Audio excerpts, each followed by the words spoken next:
നമസ്കാരം, butter news ക്യാപ്സിലേക്ക് സ്വാഗതം. എന്റെ ഇഷ്ടങ്ങൾ എന്റെ ഫാമിലിക്ക് അറിയാം. Family wedding centre. ലോകത്തിലെ ഏറ്റവും വലിയ റഫറൽ ബിസിനസ് സംഘടനയായ BNI ഫാൽക്കൻസ് തിരൂർ 3 വർഷം പൂർത്തീകരിച്ചു. മലപ്പുറം റീജിയണിൻ്റെ കീഴിലുള്ള തിരൂർ ഫാൽക്കൻസ് ചാപ്റ്റർ രൂപീകരിച്ച് 3 വർഷം പൂർത്തിയാവുന്ന വേളയിൽ 50 കോടി രൂപയുടെ റഫറൽ ബിസിനസ് പൂർത്തിയാക്കി മുന്നോട്ട് പോവുകയാണെന്ന് ഭാരവാഹികൾ വാർത്താസമ്മേളനത്തിൽ പറഞ്ഞു.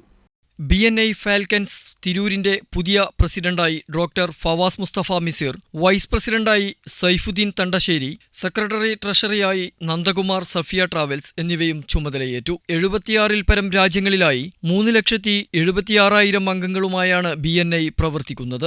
BNI ബിസിനസ് നെറ്റ്വർക്ക് ഇന്റർനാഷണൽ എന്ന ലോകത്തിലെ തന്നെ ഏറ്റവും വലിയ റഫറൽ നെറ്റ്വർക്കിംഗ് ബിസിനസ് ശൃംഖലയാണ് BNI.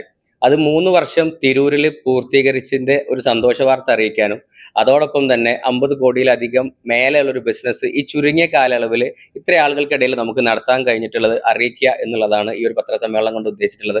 മാത്രമല്ല, പുതിയ പ്രസിഡന്റും സെക്രട്ടറിയും അതേപോലെ സെക്രട്ടറി ട്രഷറും പുതിയ ഭാരവാഹികളും സ്ഥാനമേറ്റിട്ടുണ്ട്. അതൊന്ന് അറിയിക്കണം. പുതിയ പ്രസിഡന്റായിട്ട് ഞാൻ തന്നെയാണ്, ഡോക്ടർ ഫവാസ് തന്നെയാണ് വന്നിട്ടുള്ളത്.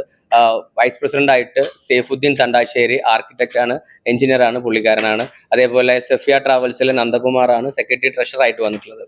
BNI വരും ആഴ്ചകളിൽ mega visitor day, job fair എന്നീ വിവിധങ്ങളായ പരിപാടികളാണ് ആസൂത്രണം ചെയ്തിരിക്കുന്നത്. വരും ദിവസങ്ങളിൽ സാമൂഹിക പ്രതിബദ്ധതയുള്ള ഇത്തരം പരിപാടികൾ സംഘടിപ്പിച്ച് BNI ഫാൽക്കൻസ് ചാപ്റ്ററിനെ ഉയരങ്ങളിൽ എത്തിക്കാനുള്ള ഒരു കൂട്ടായ പ്രവർത്തനമാണ് ഹി ഹെഡ് ടേബിളിന്റെ നേതൃത്വത്തിൽ നടന്നുകൊണ്ടിരിക്കുന്നത്. ഫാൽക്കൻസ് വരും സമയങ്ങളിൽ ഒരു പുതിയ അധ്യായം രചിക്കുമെന്ന് പ്രത്യാശിക്കുന്നു. ഇംതിയാസ് റഹ്മാൻ, അബ്ദുൽ ഷാജി, ഖലീൽ ഹസൻ, മെഹ്റുൻ, ഫൈറുസ, ജിതേഷ്, അനീഷ് ഇടപ്പയിൽ എന്നിവർ MC കമ്മിറ്റി അംഗങ്ങളായി ചുമതലയേറ്റു. Doctor Fawaz Mustafa, regional support director Suhail PI, Saifuddin Thandassery, Nandakumar എന്നിവർ വാർത്താസമ്മേളനത്തിൽ പങ്കെടുത്തു. വെട്ടം ന്യൂസ്, തിരൂർ.